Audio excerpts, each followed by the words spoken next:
welcome on into the final episode of the Zig Zone for the 2024 year. Tyler Kavalecz here, filling in for our normal host. Oh, wow, can't talk already today. Our normal host? Our normal host. That's a good sign.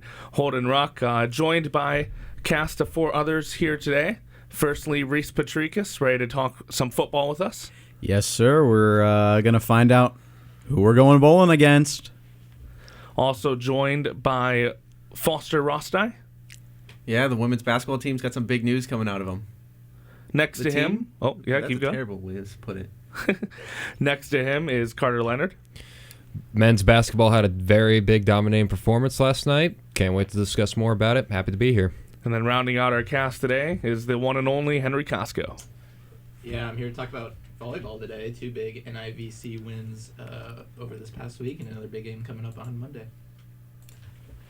But before we get into some of those other sports, I think it is only fitting that we begin with some football.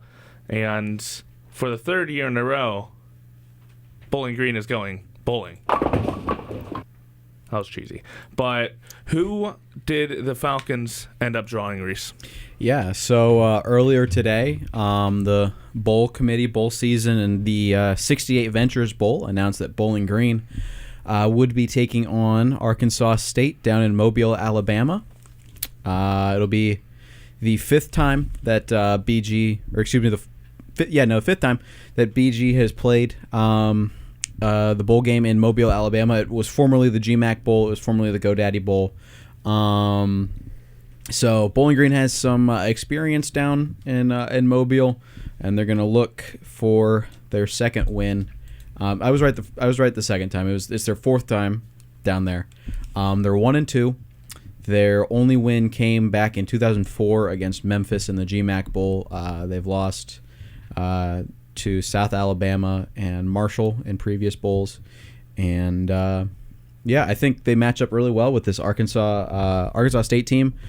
Just some players to kind of keep an eye out for this Red Wolves squad. Their quarterback Jalen Rayner, he is pretty all right with his arm, but he does a little bit of damage on the ground as well, and historically Bowling Green isn't necessarily the best when it comes to containing the rushing quarterback, and we saw that quite a bit this season in the Texas A&M game and in the Old Dominion game. So they'll have their work cut out for him. I mean, he doesn't have numbers that really jump off the page in the rushing category. Only 130 carries for 392 yards, 2 touchdowns. But last year he had 5 rushing touchdowns and right around in the same ballpark yards-wise. This season passing 241 to 390, 2,500 yards, 14 touchdowns, 9 interceptions. He was sacked 27 times. So I think offense-wise, the number one thing that Bowling Green have to look out for is Corey Rucker. He is a redshirt senior wide receiver for Arkansas State. Just earlier this year, a couple weeks ago, he set Arkansas State's record for career receiving yards. This season, he's got 946 yards and 5 touchdowns on 65 catches. So they'll have to keep an eye out for number 7 on offense. Defense-wise, they're pretty average. I guess I should also say that offense for Arkansas State, they put up about just under 25 points per game, so right around in the same region as Bowling Green. Defensively, they let up 32.3 points, so not in the same region as Bowling Green. But defensively, they've got a couple really good guys. They had 3 guys this year go over 80 tackles: Marvin Ham, Justin Parks, and Charles Wilkes. 90, 86, and 81 tackles all respectively. Not a very big sack squad, it would appear. Their leading sack, they had 2 guys this year with 4 sacks, Jaden Jones and Brian Whitehead. Both of them had 4 sacks. Not really a get after the quarterback squad, but I think they'll match up match up pretty well here. They had quite a few guys land on on all Sun Belt teams. Trevian Thomas had 5 picks this year. He was a first-team All Sun Belt selection. They had a couple guys on second team. Corey Rucker for 1, 2 offensive linemen in Jacob Bayer and Mekhi Butler, and then a bunch of guys on third team and some honorable mentions as well. All their special teamers, I will say, what's important is all of their special teamers made it onto a all Sun Belt list. Whether it was between third team and all and honorable mention, but I'll still count honorable mention. Their kicker, Clune Van Andel, third team all Sun Belt this year. He made all 28 of his extra points and made 20 of 23 field goal attempts with a long of 52. And then their punter and long snapper were both honorable mention Sun Belt nominees. Definitely doesn't sound like a pushover for them in any ways, but also on the other side, like you said, a pretty good matchup for this team. How do we feel about the draw in the bowl game specifically after having been in Detroit for the past 2 years? I think a lot of Bowling Green fans are going to be disappointed that they might not be able to go this year, with it, of course, not being just down the street, with Detroit only being an hour and change away. But I think it's still a good poll, and I want to circle back just to this matchup overall with Arkansas State. One thing I left out, their head coach Butch Jones, who some people might have heard of. He was the head coach at Cincinnati for a little bit. He was the head coach at Central Michigan around the recession, and then he was also the skipper at Tennessee in the mid to late 2010s. He's someone who's been around. He's got a lot of coaching experience. Overall in his career, he has a winning record of 102 and 85. But with Arkansas State, it's been a little bit of a struggle. Arkansas State wasn't necessarily a great football team a couple years ago. His first year at the helm of the Red Wolves, they went 2-10, and then they went 3-9 in 2022. But similar to what we've experienced here with Bowling Green, they weren't a great team. Scott Loeffler takes over. It takes a couple years, but they're finally back into relevance, and now we're starting to see that here. In 2023, Arkansas State went 6-7. They matched up with NIU in the Camella Bowl. They did lose, and then this year, Butch Jones has them sitting at 7-5, 5-3 in the Sun Belt. They tied for second in the West division of the Sun Belt, and they've played a couple teams that BG is relatively familiar with, namely being Old Dominion to close out the season. A week ago yesterday, they lost 40-32, and then a team that Bowling Green played last year in Michigan, they lost by 10. But going back to your original question, I just had to go in a little bit of a sidebar there. I think the bowl is. I think it's gonna be good. A nice little change of scenery. The only issue that it may be an issue, it may not be. Mobile, Alabama is an hour behind. It's an hour behind us, and kickoff will be 9:00 Eastern time. So I sure do hope that the football team starts going to bed a little bit later each and every night. Make sure that you push back your bedtime so you don't get sleepy down on the football field. That will be a little bit of a change for them. Before I get into some other things like the transfer portal, that's been a big discussion point. Want to talk about some more around the MAC specifically. So, of course, had the championship game. I feel like a lot of people thought Miami was in a position to win that pretty handily. Instead, it's Tim Albin and the Ohio Bobcats who win it. I think it was 38-3. 38-3, was the final score of correct, that.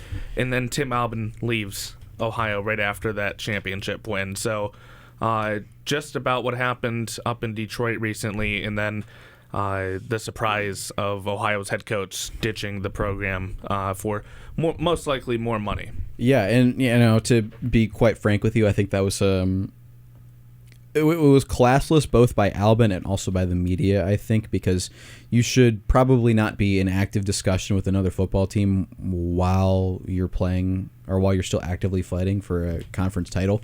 But also, I think the media probably should have held on to that for a minute. At least let the kids have a day to celebrate. Let the team have a day to celebrate. But yeah, I mean, it was certainly a shellacking up there at Ford Field, 38-3. And that was a Miami team that a lot of people thought after what they did to Bowling Green that they were going to be the runaway favorite. Ohio 10-3 for the third straight season. Parker Navarro had a fantastic game. Timothy Chalamet did call that. Trey Tyus, Anthony Tyus the third, 27 carries, a $151 and a touchdown. He has been truly fantastic. He transferred in to Ohio this offseason. I want to say he came from Northwestern. And yeah, he's been awesome this year. Over 1,000 yards on 211 carries, 9 touchdowns. He's been awesome for Ohio, and I mean, it came down to Bowling Green playing Miami in the end, but they are.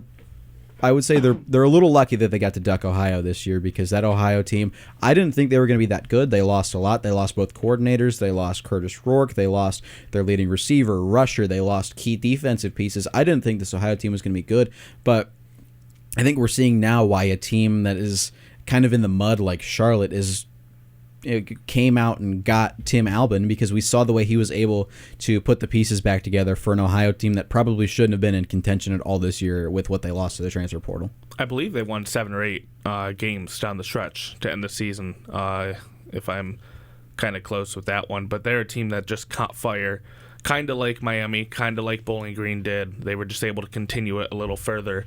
One more thing before we get to that transfer portal stuff, I keep teasing it. With now basically all bowl games announced, I think there's still a few that we're waiting on to figure out who's going where. Where did some of the other MAC teams that qualified for bowl games, where'd they end up landing up? Yeah, so in the Idaho Potato Bowl, Northern Illinois will be taking on Fresno State. In the Salute to Veterans Bowl, Western Michigan. This one was announced last week or earlier this week, I believe. Western Michigan is taking on South Alabama in the Salute to Veterans Bowl. Of course, we know Bowling Green is taking on Arkansas State in the 68 Ventures. In the Arizona Bowl, this is probably going to be, I think, the best bowl game of any MAC bowl game, and that's going to be the Arizona Bowl. Colorado State versus Miami of Ohio. I think that's a really good matchup. Plus you get Snoop Dogg. Plus you get Snoop Dogg. I mean, it doesn't get any better than that. Might be a little smoky down on the field, but I digress.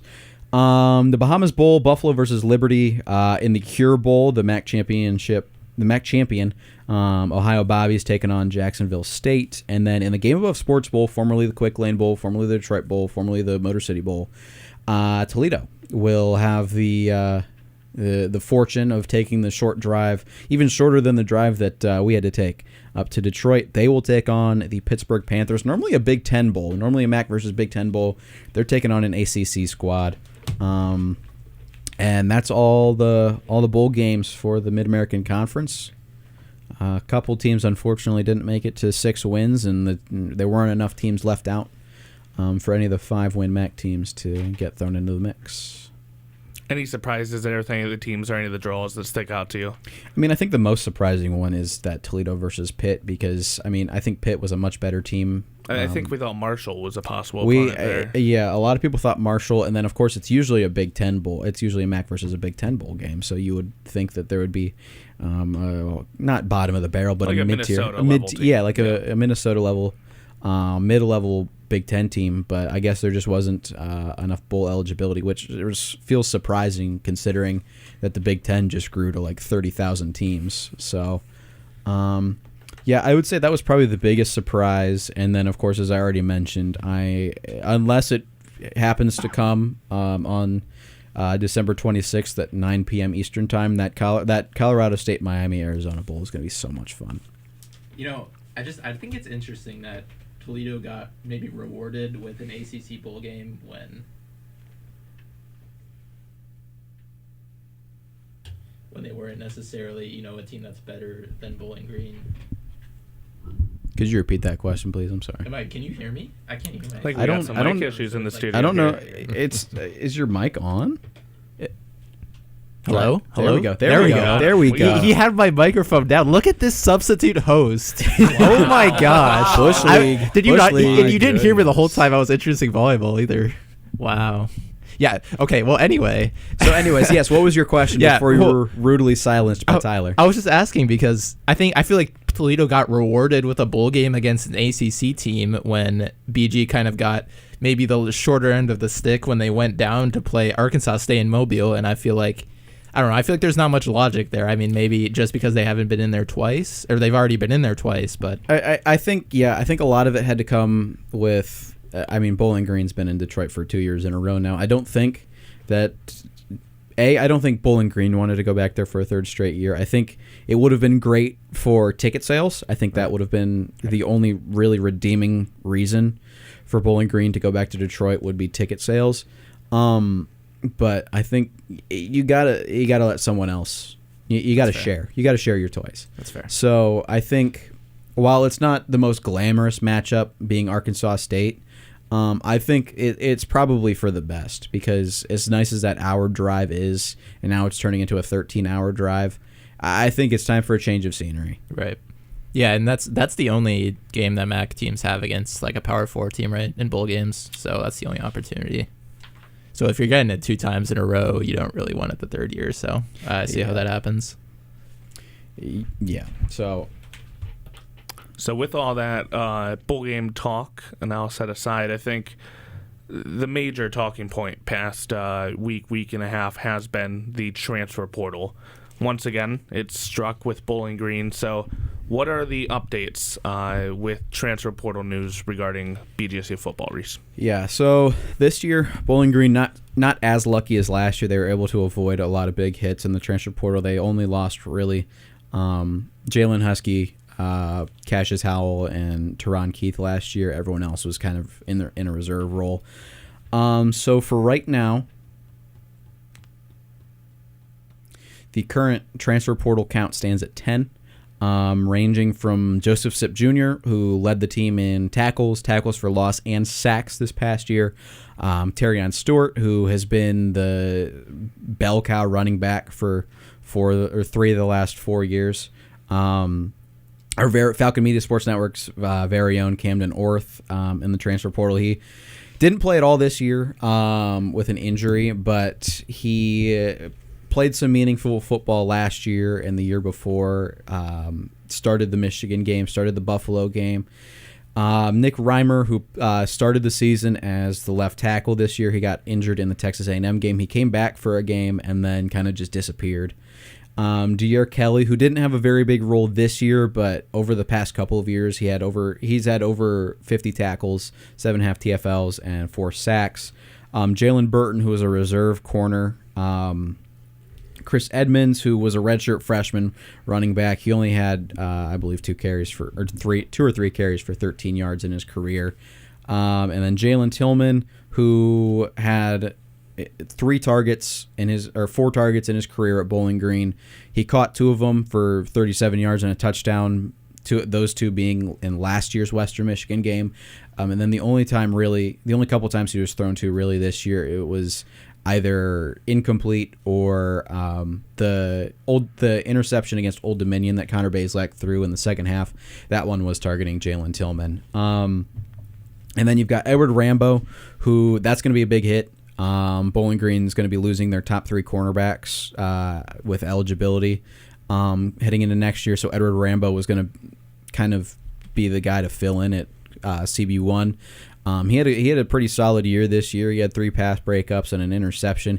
He's in the transfer portal. He was only here for a year. He came in from Northern Arizona prior to this season.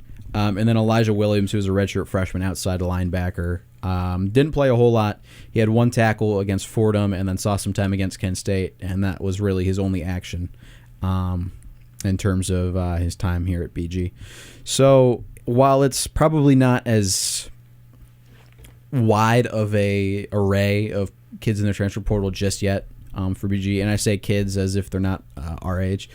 Well, it's not as wide of an array as last year. There's still a day to go until the transfer portal officially opens, so we'll see if we'll get some more names thrown into the ring, some guys who probably haven't announced it yet or don't plan on announcing anything publicly. So we'll see what happens there. The 2 big hitters obviously are going to be Joseph Sipp and Terrion Stewart, both of whom I would imagine are going to get some Power 4 looks. I wouldn't be shocked to see Terrion Stewart probably move more laterally and stay somewhere in the group of 5, maybe go out west, see if he can fill Ashton Genty's shoes at Boise State. Or I will also mention that he was born in Memphis, Tennessee, so I wouldn't be shocked maybe to see if Memphis has some sort of hold on him. And then Joseph Sipp is absolutely going to be playing at a Power 4 school next year. I have no doubt in my mind. So I know the Terrion one's going to get talked about a lot. A guy that was here, stayed through some issues, but kept getting the playing time. Program record for yards per carry. But it really feels like the transfer portal is just ripping a hole through this defense, or what was going to be left of the defense after this year. What's the concern level right now before Loeffler is going to be able to make moves of his own at the defense heading into next year? To be quite honest with you, I am quite scared, because if you take a look at the depth chart, we'll just look at the last available depth chart given to us on the Athletics website. If you will bear with me for a moment here.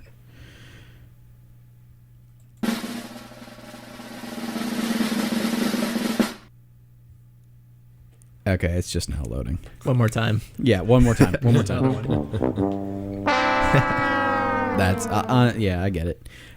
So looking at the defensive depth chart. Just this is from the Ball State game. It didn't get updated. The website hasn't updated for the Miami game. But they really didn't move much throughout the season. Really, it hasn't been. There hasn't been a lot of changes. The only real changes that you've noticed are when Nick Reimer came off the depth chart and when Jalen Tillman came off the depth chart.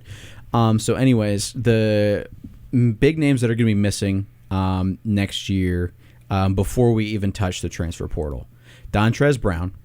De'Aaron Kelly's in the transfer portal. Anthony Hawkins, Ali Saad, Jordan Porter, Chase Davis.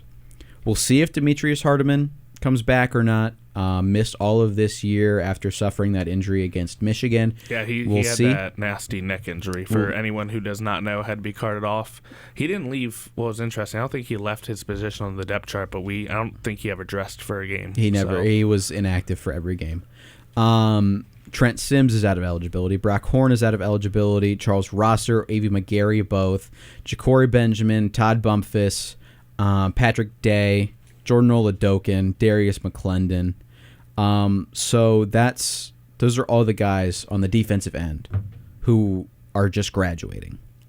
And then you tack on De'Aaron Kelly, who probably would have seen a major role increase, barring anyone coming in from the transfer portal. And then you throw in Joseph Sipp, who was was top 2 in terms of defensive players for BG this year. You can argue Jordan Oladokin. And now you've got Edward Rambo in the mix. So you're down your top 4. You're down your top 4 corners. You are down 3 of your top 4 linebackers, or rather 5 of your top 6 linebackers. The only linebacker on the depth chart that's going to be returning next year is Donnie Stevens, who transferred in from Oklahoma State prior to this year and really only saw time, not as a victory cigar, but really didn't see much time in closer games. And then you've got Devontae Miles returning, who's just a sophomore. Evan Branch Haynes, who transferred in from Arizona, not before this year, but the season prior. And then you've got Miles Bradley, who is a redshirt sophomore. Other than that, and then you've got Tracy Revels, who stepped in. You've got Darius Lorfils and Tracy Revels coming back, which those two are big. Those are going to be the leaders of your secondary for next year. Tracy Revels did a great job of filling in after Lorfils went down with injury. I'm really looking forward to seeing him play, and that is, of course, if his name does not go into the transfer portal. So looking at it defense-wise, you've got Revels, Lorfils, Stevens, and Devontae Miles coming back, and Evan Branch Haynes. So that is 5 guys on the depth chart who are potentially returning for next year on the defensive side of the ball. Sounds like Loeffler is going to have his work cut out there. And he did say in his signing day presser that this year, especially with how much they're losing with 33 seniors and a bunch of guys in the transfer portal, this year especially they're going to hit the transfer portal super hard. And I feel like that's been a trend Loeffler's been doing the past few years. You see more and more of him, and I think majority of college coaches digging into that. I think, Carter, you had something to ask Rhys over there? Yeah, Rhys, you brought up signing day, and so far you look at the list of some of the signees. Who has really stood out to you so far as some of these younger individuals who you think could very well play into a big role next fall?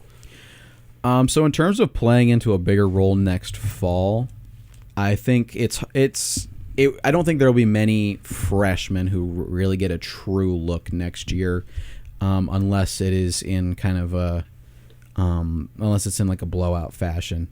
But just overall, in terms of who I think is going to develop into the best football player from this signing class, I have 3.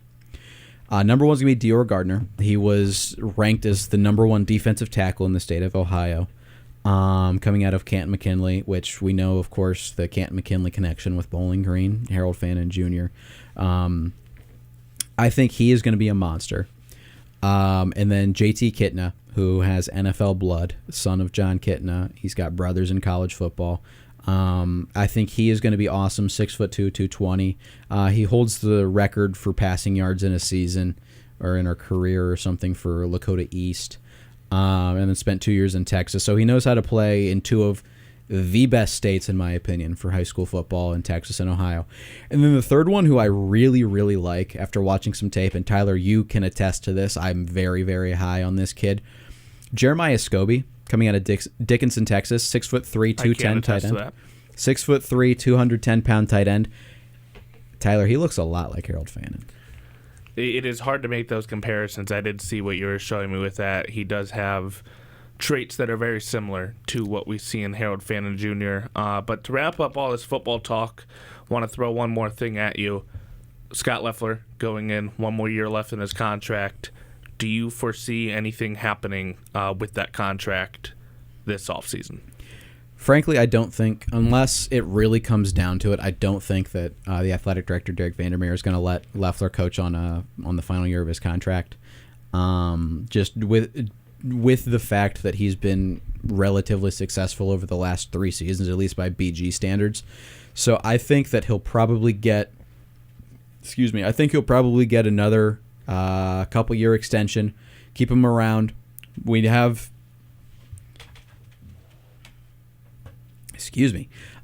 we've got inklings that next year is kind of going to be not a tough watch, but compared to the last couple of years, it's not going to be what we're used to seeing with Bowling Green. So I think they'll give him next year as kind of, okay, you've got next year to retool. You lose 33 seniors. And then the year after that will really be the, okay, what do you have for us? So I think maybe they'll give him another year or 2 on an extension, just so that way he's not coaching on a contract year next year. Will be interesting to wait around and see. But we're going to take a quick break here before we jump into some men's basketball discussion. You are listening to the Zig Zone on WBGU 88.1 FM.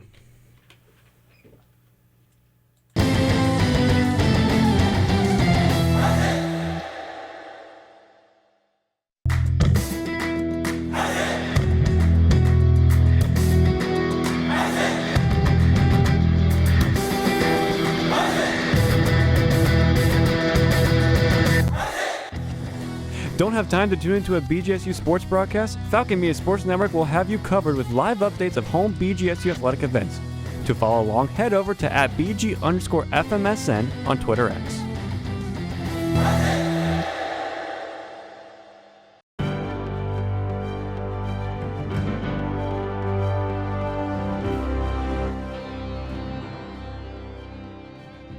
On September 13th, BGSU men's soccer's Bennett Painter scored the game-winning goal against Northern Illinois, leading to the team getting nationally ranked. Falcon Media Sports Network's Lucas Kleinmeyer had the call on the WBGU PBS YouTube channel. Gonna win that one initially. Head up again. Wins the second one, however. Back to lane, back to Painter. That one's blocked, gets it back. Painter!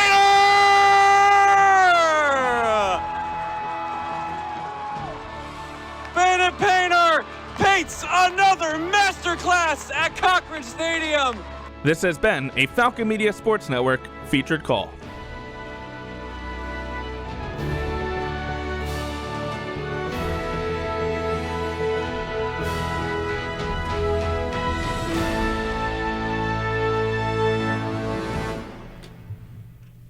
Back here at the Zig Zone on WBGU 88.1 FM. Thank you again for making this a part of your Sunday afternoon. Last episode of the Zig Zone of 2024 before we all head off for winter break back to our respective homes. and then we'll reconvene here at Bowling Green State University in January. Hard to believe we're already at this point in the year. It feels like it was just the 4th of July, and then it was just the start of the fall semester, and now there's already 2 weeks until Christmas. So that's fun. It does fly by pretty quick. But now we'll move in to some BGSU men's basketball talk. The Falcons picked up a pretty big victory in terms of how they've been trending so far this year. 102-81 victory over Morgan State at the Stroh Center yesterday. Their first time they've won back-to-back wins so far this season. I was there. Carter, you were also there. What are some of your biggest takeaways just from the Falcons' performance in the 102-81 victory? Yeah, well, I think the first big takeaway was just Derek Butler's 35-point performance. I'm going to read some off his stats here really quick. So, obviously, 35 points, 13 for 21 from field goal percentage, 6 for 9 at the three-point line, and 3 for 3 when it came down to free throws. And just, when me and Artie were on the broadcast, huge shout out to Artie Abrego, another one of the valued members of Falcon Media Sports Network. One of the key players that we talked about was Derek Butler, trying to step up in a big way. And I just think that, with the amount of injuries that Bowling Green has had over these, last few games, you really looked at some of those players who were really going to step up in a big way, and Derek Butler delivered that immensely, in my opinion. And another cool stat from this game is that despite only having 9 active players, 6 of those players who were out on the floor all reached double digits in scoring. So that just really went to show how dominating of a performance Bowling Green had yesterday. Yeah, it was a really full team effort in that one. Derek Butler, obviously a huge part. But I think I was pretty impressed by the play of Javonte Campbell. He didn't have the greatest scoring game. That's kind of been his strength so far this season. He was still highly efficient from the field, as he usually is, 6 for 8 shooting, 13 points, but he really affected the game in every other way. Yeah, definitely. Javonte Campbell, he's one of those guys that we saw yesterday who was really moving around on the court. No matter where he was at, he was always active. And that's something that Coach Todd Simon loves to see out of his players, spacing around, making sure everybody gets involved. And that's just, it's like a standard that he is very well set. And also another fun fact about this game, so far in his short but decent length coaching tenure, Todd Simon has not lost in the month of December yet. So he is not 6-0, I believe. The number is now for Todd Simon in December. I'm going to remember this when we come back, and I'm going to pull out the announcer's jinx. Oh, boy. No. Hey, I wrote it in my preview, and it stayed true. So maybe there's. Well, that's because it wasn't put out on air. I think that's kind of true. I think that's kind of the thing. That's true. So you want any streak to end, go up against Gob Gob in 2 weeks. I think he'll be the streak ender. Yeah, that'll be the big one. Speaking of the future schedule for Bowling Green, taking a look at it, it really is 3. You could see the team going on a 5-game winning streak here with the next 3 games on top of their 2 games they've already won. Kansas City, you go down to Missouri for that one on December 14th, next Saturday. Then you have another week in between, so only 3 games in a 3-week span for this team. They'll face St. Thomas at home, and then they will finish off December with another home matchup, finish off non-conference play with Aquinas College. It feels like 3 very winnable games for this Bowling Green team. Ideally, yes. I mean, we've seen, obviously Bowling Green has not had the start to the year that they've really wanted. So far, they're only 4-5, and they're trying to get back to that 500 spot. But I believe if they just keep doing what they need to do, just keep up that consistency, keep attacking inside the paint. I think that's what Bowling Green has done a really good job of from what I saw yesterday, is that they're never afraid to attack in the paint, because that's what really hurts, their opponent, like Morgan State in this instance. So, but going back to the schedule, I think they're all 3 very winnable games, and, but you got to put that into action. You can't just, talk around and say this and that. You actually have to go out and do it. So, but I have full confidence in the squad, and hopefully they stay, some of the guys that they're on the injured list get back to fully 100%. You know, Sam Towns being one of those individuals, you know, because another key factor for Bowling Green is that they have good size up on the court. You know, you saw guys like Jemai Felt making his first appearance of the year after what he's had to gone through. Preston Squire getting some minutes, you know. So having that size on the court is definitely going to be beneficial to keep this win streak going for Bowling Green. Yeah, I will say I think the only concerns I have with this Bowling Green team right now are the injuries and the rebounding. I think their injuries is leading to part of the rebounding. They got out-rebounded again against Morgan State. Does that matter because some of it may have been garbage time? You could read into that too much if you wanted to. But right now they're 8th in the MAC in rebounds per game, 33.2. They're 10th in offensive rebounds. They're getting just 8.3 in their 10th in rebounding margin. They're getting out-rebounded by about 3 a game. But a lot of that is could be contributed to the injuries. Like you mentioned, Sam Towns has been down. We'll see when he is able to get back. From the talks of it from Todd Simon post-game, it sounds like Sam Towns and a guy like Yusef Kayet may be long-term injuries. He was saying it indefinite for a few of the guys. Yusef Kayet was not at the game yesterday. Read into that how you want. And Sam Towns had a pretty big knee brace, pretty much straight leg brace on one of his legs, hobbling around. Greg Spurgeon's been in a boot for a few weeks. He's one of your depth forwards on the roster. Dejon Humphrey was not dressed against Morgan State. Don't know anything on that one. And then, of course, Elijah Dem, not currently with the team. We know what happened with him in the off season. But this team right now, kind of like they were last season, are very thin. So it's going to be something that they really have to work on to overcome. Yeah, definitely. And just you talk about being very thin, you know, just those types of situations are always so, you know, always so tough to deal with, especially as a coach, because, you know, once guys continue to go down, which obviously no one wishes that, it gets very hard for like reliability to really be in play. So that's just something that we're going to have to keep an eye on as the season goes on. But overall, with what they have right now, despite it not being a whole lot, they did a really good job yesterday, and can't wait to see how the season goes moving forward. Yeah, and another thing to think about with this team is if you look at the overall standings, they are still below that 500 mark. They're sitting at 4-5. Right now, you've got Kent State leading the conference. They're at 7-2. Rob Senderoff team, they're always going to be good. Same thing goes with Akron. John Gross over there, 6-2. Todd Kowalczyk and his squad for Toledo, 6-3. You go down to Central Michigan, 5-3. Miami of Ohio is also 5-3. Eastern Michigan, 5-4. Buffalo, who finished last place in the MAC last year, they are at 500. And then you have Bowling Green. Ohio is below Bowling Green right now. I don't expect Ohio to stay there. I'm not sure about all of you guys. That's a Jeff Bull's team. I feel like Ohio always starts slow for whatever reason, whether it's hard non-conference or what else. But the Jeff Bull's teams usually seem to finish pretty high.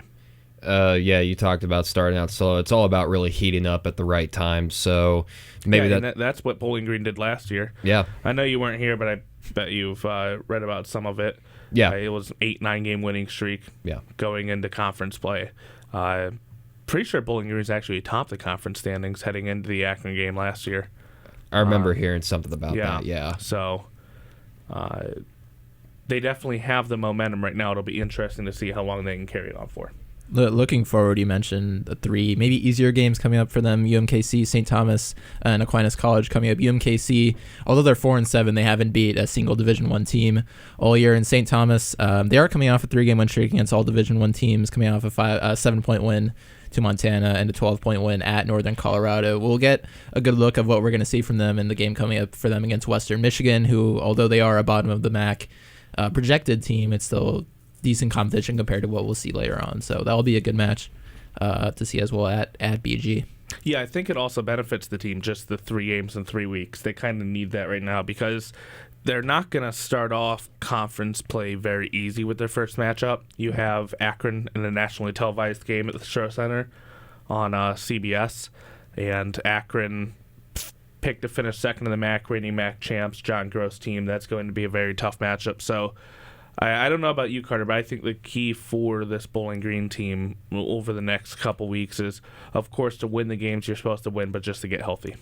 Yeah, definitely. It's kind of hard to really balance those things out because, obviously I've never coached the sport in my life, but I can only imagine how difficult it must be for Todd Simon to really kind of balance that whole thing out. But one other thing that I find really interesting about this Bowling Green squad, especially with a lot of the transfers that have come in this year, is just the overall team chemistry. After the game, when I asked, Coach Todd Simon about, just having those 6 out of 9 players in double-digit scoring, one of the things that he talked about was just everybody is kind of like unselfish. They don't care about really stat padding all that much, which you shouldn't. It's a team game at the end of the day.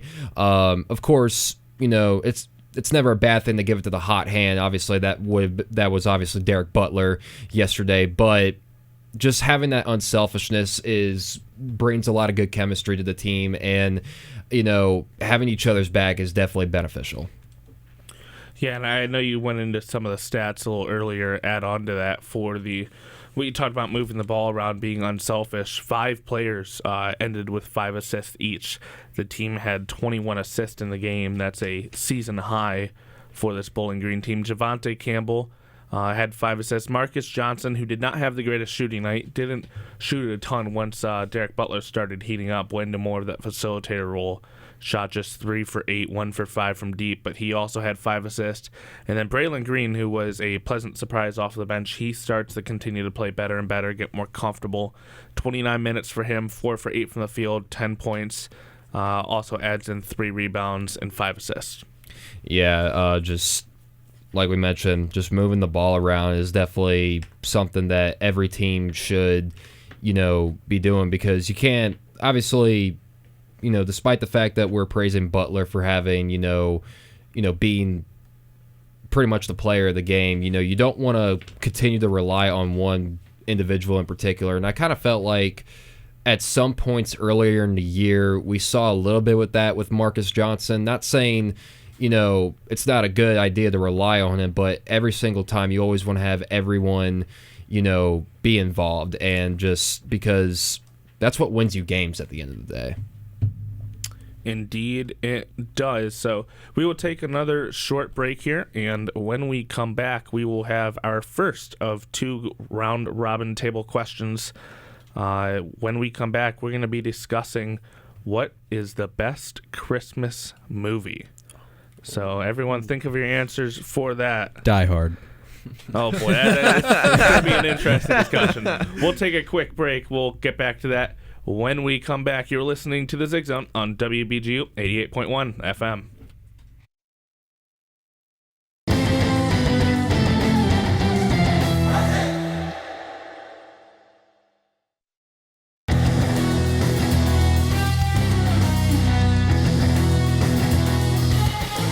Miss a BGSU sports broadcast? Head over to the BG Falcon Media YouTube channel to listen to past calls by Falcon Media Sports Network.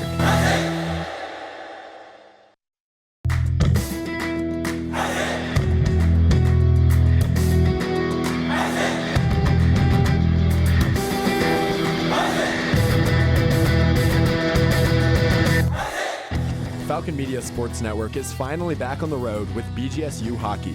Make sure to catch the voice of Falcon Hockey, Ben Korak, on the call for every BGSU game this season on WBGU 88.1 FM.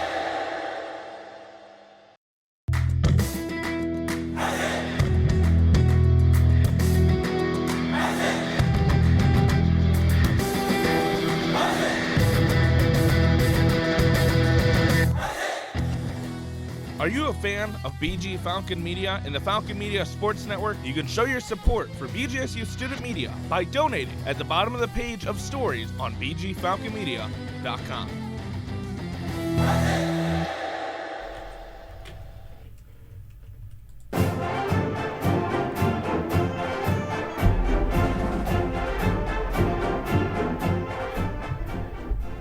Little I Ziggy Zumba by the BGSU Marching Band.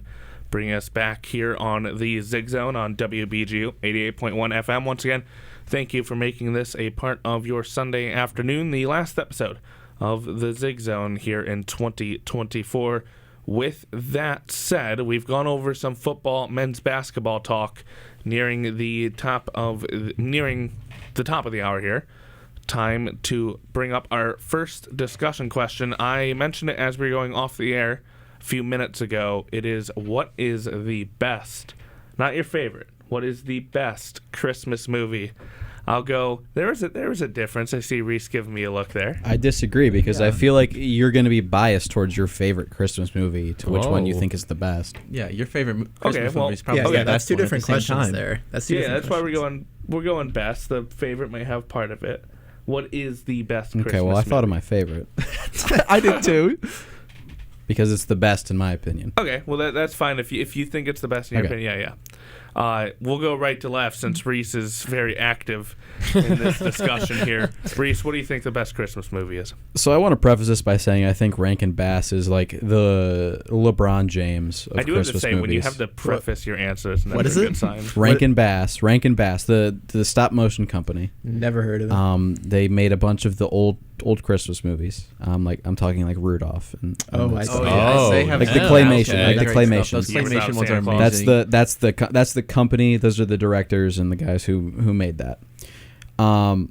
The best Christmas movie, in my opinion, is The Year Without a Santa Claus. Yes. Okay. The Year Without a Santa Claus. Absolutely. Heat Miser, Snow Miser, Yeah. Mother Earth, Mr. Klaus. I mean, it doesn't get any better than that. You got, the what's the little boy's name? The little brown hair kid. Oh. Who takes in Santa Claus when he comes to get the reindeer back. I mean, now I need to watch this movie. I haven't watched it. you've never seen The Year Without a Santa Claus? I've watched it recently. Okay. All All right. I love that movie. Okay. It's such a good movie. I see. I don't remember the kid's name. I haven't watched it I know. recently enough. Iggy.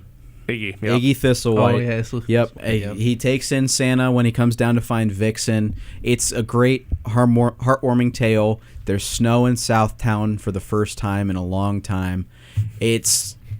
I think it's the greatest Christmas movie ever. I do think we have to say that movie is nothing without Snow Miser and Heat Miser. Yeah. Yeah, I mean, they carry those a lot guys of it. make that They movie. carry a lot of it. Yeah.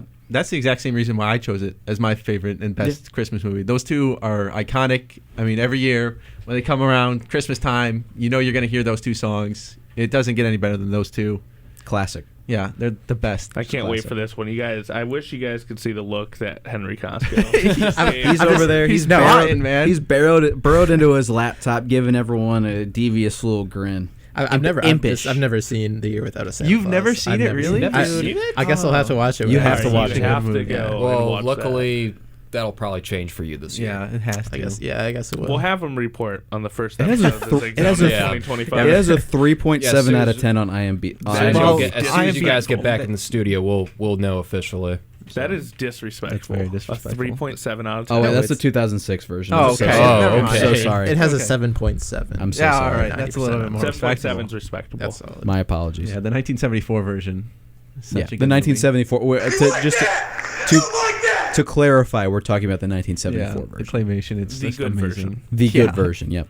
All right, Carter, we got 2 votes in the same movie here. You going to follow that trend? Or you going something else? This is where the trend officially stops. I personally think the best Christmas movie is National Lampoon's Christmas Vacation. I cannot think of a more quotable Christmas movie than that one. Chevy Chase, Beverly D'Angelo, Randy Quaid, the list goes on and on and on. I personally think it's the best one. I quote The Year Without a Santa Claus more than I quote National Lampoon. I think that's a little crazy. I don't think I've ever seen National Lampoon. You- You got it. my You God. have to. You have to. Is We got some assignments to give out. over yeah, here. maybe I'll have to watch that. I'm starting to feel uncultured now. 'cause well, I I've haven't seen I haven't seen any of what. these. You're Without a Santa Claus. Yeah, I've seen that. Yeah, that's a really- But I just think It is you on know, Amazon. I Prime, have Henry. I don't know about you guys, your guys' sense of humor, but it's a lot different compared to mine, and some of that stems from that movie a little bit. Just in general. All right, Henry, you've been giving people looks this entire segment, so I'm scared. what do you, man? I'm genuinely Yeah, terrified. he's gonna I don't tell us think I'll say anything. what are you going to go Well, with your choice? I have 2 that I like. I'd say my favorite is probably A Christmas Story, the 1983. Okay. All right. Just because it's it's got my dad's from Cleveland, and he used to grow up very close to that house where they filmed that movie, so it has a soft spot for me, and I think it's a good tale. It embodies the Christmas spirit, I think, for kids. And then the other one I like is Patrick Stewart's A Christmas Carol. I think that's a solid one, even though it's not very jolly. I think it's a solid one. No, I'm getting looks. So which one, if you could choose, is the best? A Christmas Story, I think. Christmas Story. Okay. Yeah. Any objections? No. No, I don't think so. My grandpa used to. It's a solid film. My grandpa Solid used to film. threaten. He said that I looked a lot like the kids, so he threatened to get me a Red Rider. Red Rider and some wide frame glasses. I'll shoot your eye out. Yeah.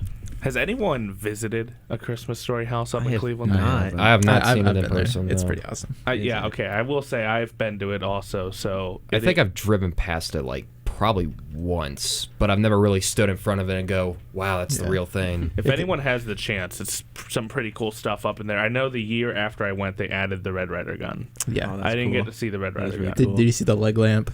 I Standing in did. it? Yeah, Fun that's fact from classic. that though, before I tell you mine, another Fragile. useless. Yeah, Must be they don't Italian. have any of the original leg lamps. Really? Wow. They had 3 leg lamps that were made for the movie, and all of them broke in filming. Oh, Yeah. wow. So I wonder. Really were fragile. I wonder if they just messed up that scene twice I separately. forget and then how they the Put the story third one went. like, nope, They not may using have. that one. Yeah, but so the original leg lamp no longer exists. They're all gone. It's unfortunate. That's crazy. All right, Tyler, your turn. Yeah. Play the drum roll for I'm yourself. ready for this. Okay, so I've thought of a few ones. Hold on. It's so hard to pick though. Elf was one that came to mind. Okay. That's a good one. That's classic. So I'm between Elf and another one. I'm between National Lampoon's is a good one. Uh-oh. Oh, jeez. I'm sticking with Elf. All right. Okay, I don't know. That's fair. I'm a Will Ferrell fan. It's kind of different than a lot of the other Christmas movies. It's bolder. It hasn't really been repeated in any way. Yeah, I think it's just a solid movie. Sure, I'll give you that. Yeah, that's a good one. That's in was my your other top one? 3 as well. So. I think the other 2 I was wrestling with was National Lampoon's. Yeah, I agree with Carter. It's such a quotable movie.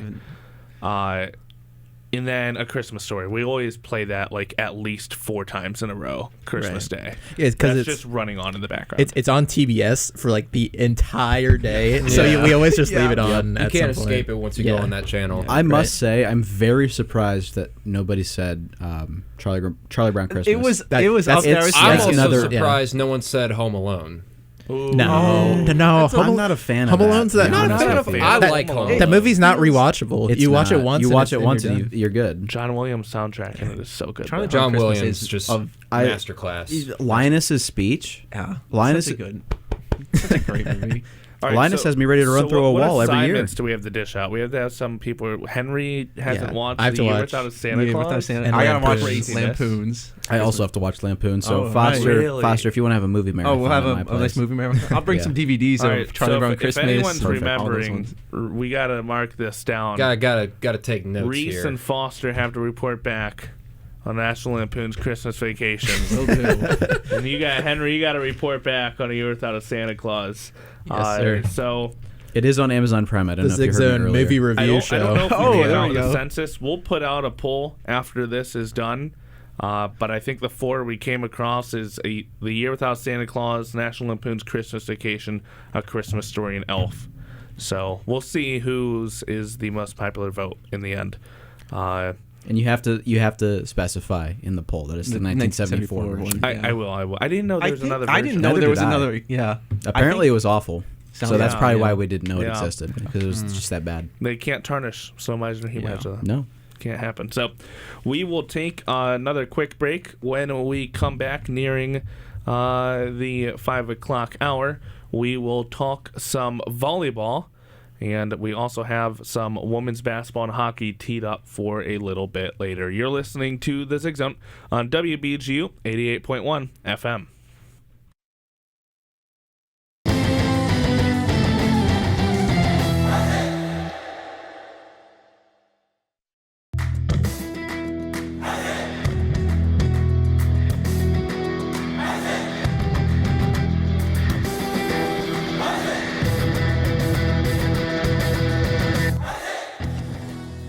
Are you a fan of BG Falcon Media and the Falcon Media Sports Network? You can show your support for BGSU Student Media by donating at the bottom of the page of stories on bgfalconmedia.com.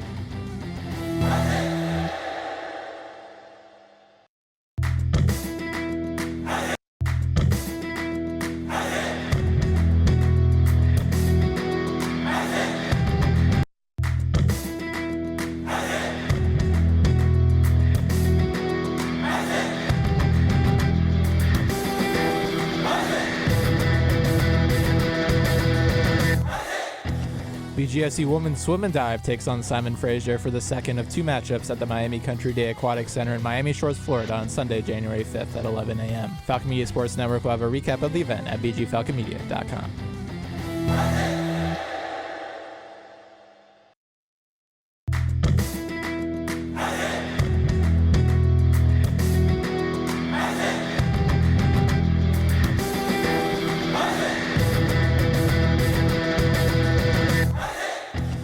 BGSU Swim and Dive takes on the Berry Buccaneers for the first of 2 matchups at the Miami Country Day Aquatic Center in Miami Shores, Florida on Sunday, January 5th at 11 a.m. Falcon Media Sports Network will have a recap available on bgfalconmedia.com.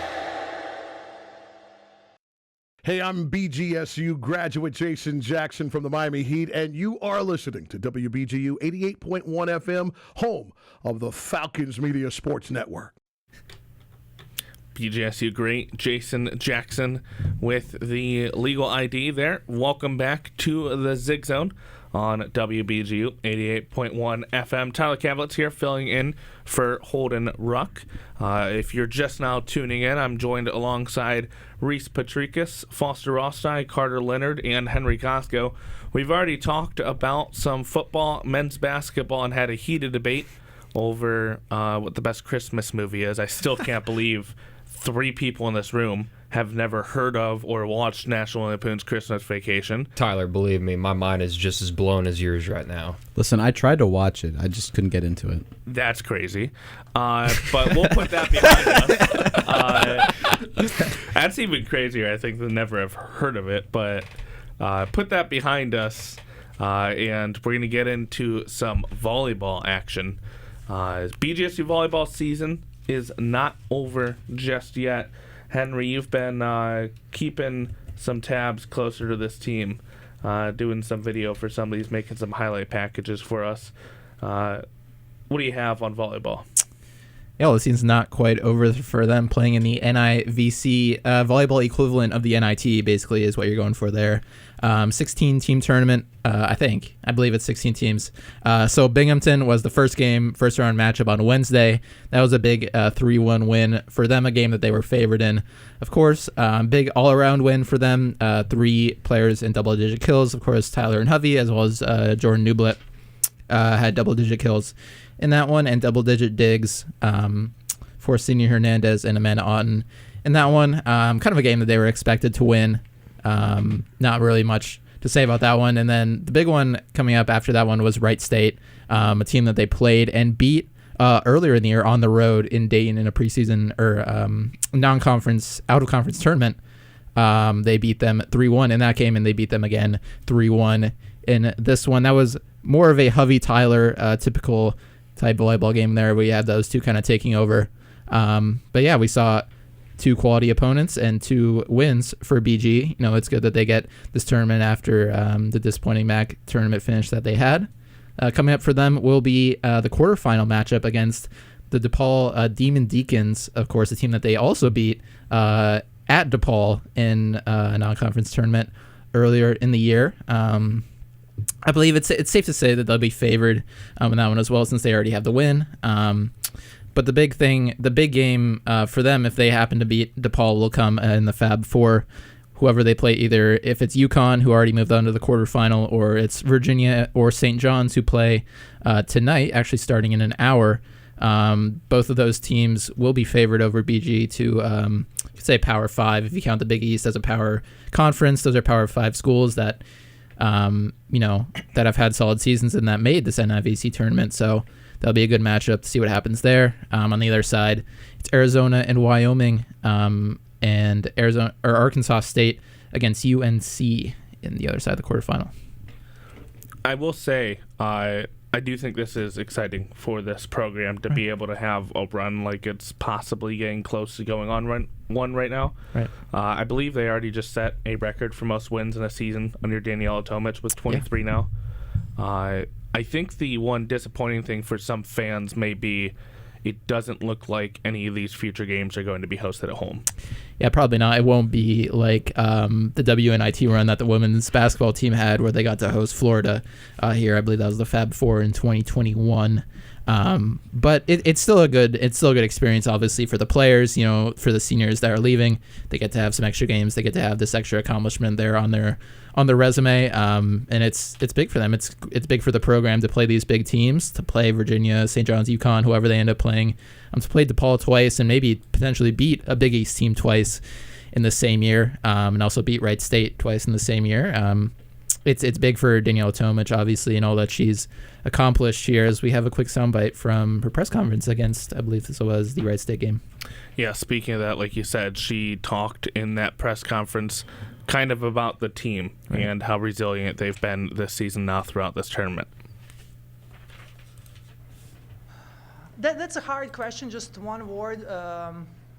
I'll use this word tough or resilient. And I think last month during practice, I told them, and I saw some of our players were surprised that I said this. This might be one of the most mentally tough teams because of everything that we have been through off the court emotionally. We had some tough losses this year, and we went through grieving process. We lost two dear friends of our program, John Stansberry and Mary Sutherland. And those are hard things for young people, dealing with death, right, and loss, and to go through season while you're dealing with that. And then off the court with personal lives, with families, and dealing with fatigue and pains and aches. We have players who don't jump probably 3 days out of 5 that we practice, that we are saving them. I mean, there's a lot of stuff that our players sacrifice and go through, and how they've been dealing with just shows a lot of mental toughness. And for us, again, to be winning in the fashion that we've been winning, and in 5-set matches and bouncing back, the word I would choose is just tough or resilient, I guess. That was Daniela Tomic post-game there a couple days ago, talking about the resilience of this team throughout this whole season and now this postseason run. What did you take away from that, Henry, and I guess anyone else in the room? Yeah, I mean, that's what you expect from a team that's had all the success that they've had this season, and especially going back to the beginning of the season, all of the non-conference opponents that they face, all of the quality non-conference opponents they faced either here or on the road, and all the things that they learned from that and took into non-conference play and now taking into this postseason tournament as well. It takes a lot of resilience, a lot of mental strength to be able to take something from losses, take things from those 3-0 sweeps that you have earlier in the year and then translate it into these games that they're playing now and these games that they played at the end of the season where they went on that big 11-game winning streak. Obviously it takes toughness, and it takes a team that is fully invested into the message that Daniela Tomic puts out to her team and everything that she does for the program, and they understand, the bigger picture in terms of this program. How big do you think it would be for this program, like you mentioned, with all the success that they've had, numerous MAC titles under Daniela Tomic versus with the division set up and now without the division set up, all of the players that have come through, the Petra Androvas, and now the likes of Lauren Hovey's. How big would it be for this team to make a deep postseason run here in the NIVC and possibly have a chance to win it? I mean, it's huge because it showcases this team on the national level, right? You can talk about how good any Bowling Green team is within the context of the MAC. Whether we talk about BG football or we talk about men's or women's basketball, how they're good in the MAC, and it might not necessarily translate. Like Western Michigan got taken out in 3 sets in the NCAA tournament, so this is almost a better situation for a team that didn't make the MAC championship. Obviously, debatably, you want that MAC championship, but now you get this opportunity to go deep in a tournament against maybe mid-tier Power 5 teams, mid-tier Power 4 teams, but it's still comparing yourself as a MAC school against these Big East teams, against these ACC teams, and showcasing that this team is quality on a national level and not just within the conference. And I think this probably speaks to Tomich, but it feels like the team is still very much playing like they don't want to stop. Yeah. Because of the seniors that are on this team. I believe Mia Tyler, Alexis Mattel, I know Lindsay LaPinta, Jordan Newblatt. I don't know if I'm missing one after that. I know those 4 will be gone after this season. Yeah. But do you have a sense of that those seniors are leading this charge? Of course. That's how it always is, right? You always want to, when you're a younger player, you always want to give, you're all for those players that are in their last year, especially with a lot of them who might not necessarily play after college. This might be the final taste of volleyball that they get in their careers. So you want to have the best possible result that you can and get these players, they're the last spot on their resume there. And I guess, has there been any players that have stuck out to you? Anyone that's stuck out throughout this tournament? It feels like Lauren Hovey's played better since I think she had a down game against Western in the MAC tournament. I think that was obvious, but I feel like she's been more of the normal Lauren Hovey that we've been used to seeing in this postseason tournament. Yeah, well, it's been, I mentioned this earlier, Jordan Newblatt had kind of a standout game for herself. She's only had, I believe, I'm doing the math right now, I believe it's 6 games with double-digit kills. This would now be her 6th that she had, and anytime that you see a player that might not necessarily have the success that they had in regular season that they have in the tournament, it's obviously a big showing for them that they can play in the clutch and they can contribute to the team, beyond just the regular season level. But of course, it is Mia Tyler and Lauren Hovey leading the team, as we've said hundreds maybe of times here across the season here. All right, so that is what is going on with BGSU volleyball. We will take another quick break, and when we come back, we will have some discussion and news on BGSU women's basketball. You're listening to the Zig Zone here on WBGU 88.1 FM.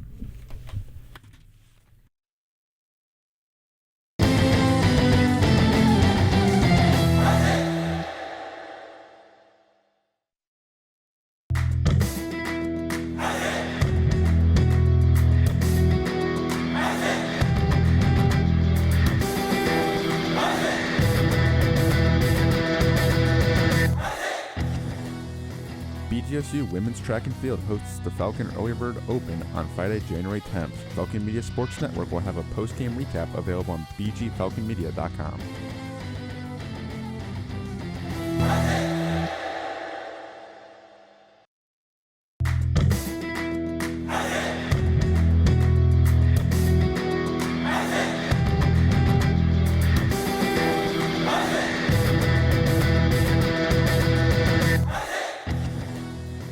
BGSU Swim and Dive returns to the Cooper Pool to take on the Marshall Thundering Herd on Saturday, January 11th at 11 a.m. Catch Falcon Media Sports Network post-game recap on bgfalconmedia.com.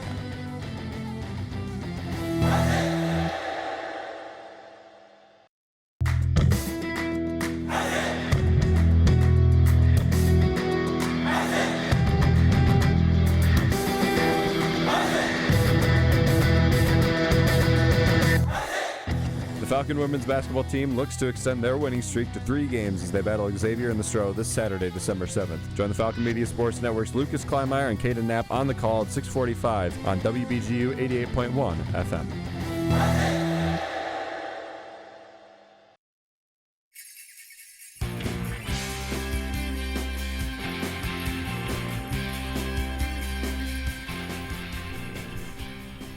Little version of Jingle Bells, getting in the holiday spirit, getting back here on the Zig Zone on WBGU 88.1 FM.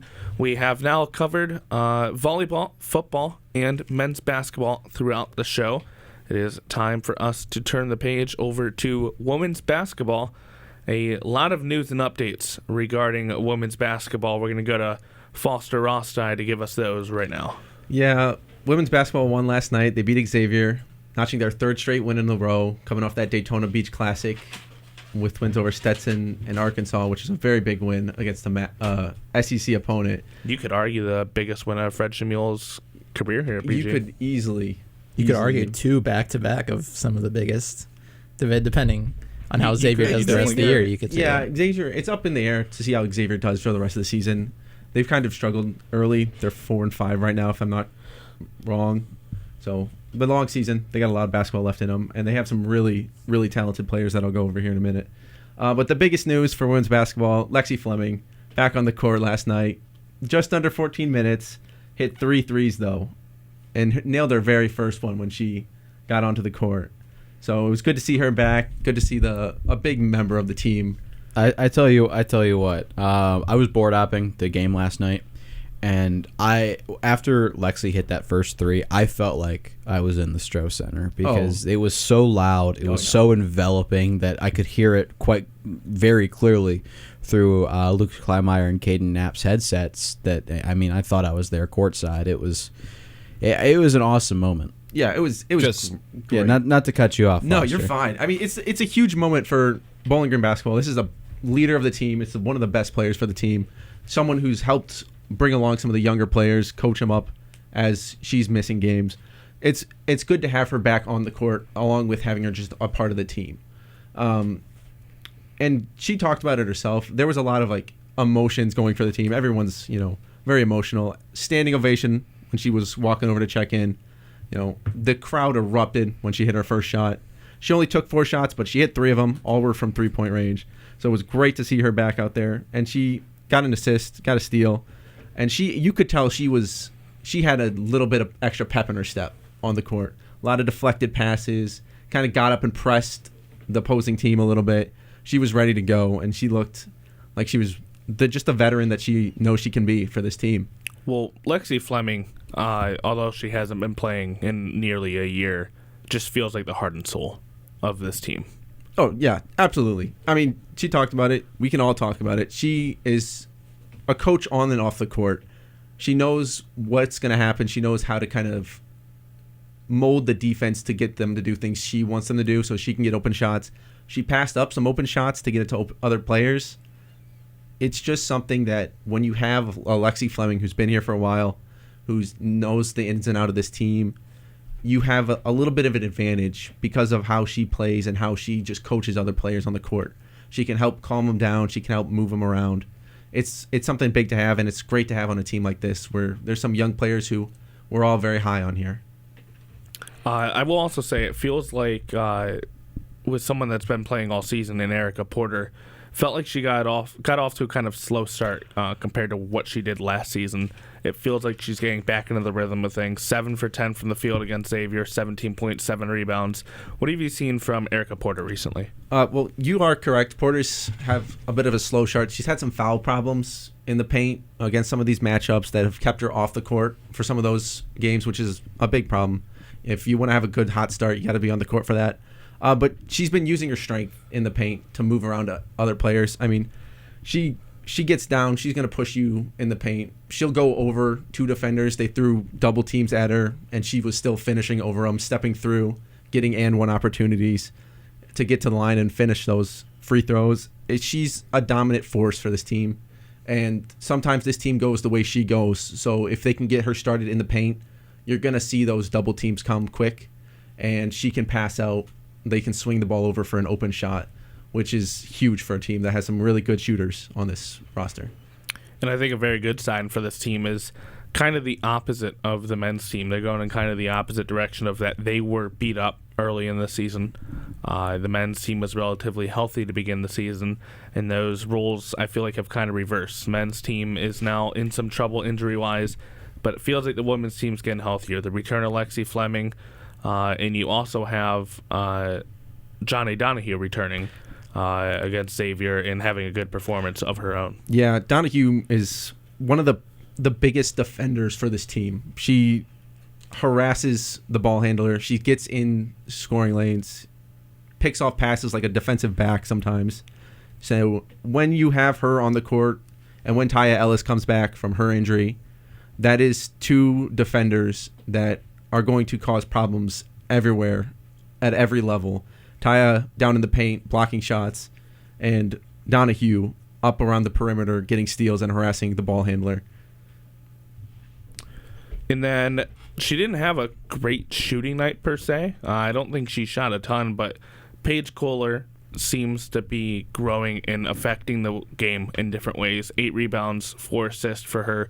What do you see from Paige Kohler in the return of Lexi Fleming? Yeah, you're right. She had a bit of a rough shooting night, and that's going to happen. But when you have those kind of shooting nights, and when you have, the emotions of Fleming coming back, I'm sure she was a little bit hyped up as well. Everyone was. So there's maybe a little bit more emotion that she kind of let get a hold of herself and take her over the edge. But that's all right. Even though she was having the rough shooting night, she was doing the other things. She was going out and getting assists. She got a steal. And the 8 rebounds is huge, all being defensive, stopping them from getting another shot attempt, which they did fairly well in the second half. They were really crashing the boards, Xavier was. So, yeah, she had a rough shooting night, but that's, those are going to happen. You just brush them off, move to the next game, and you have a better shooting night that game. And she's going to stay and be a very good part of this team. And, probably, I don't know who's going to come off the bench. Probably Harrison will be moved to the bench for Fleming.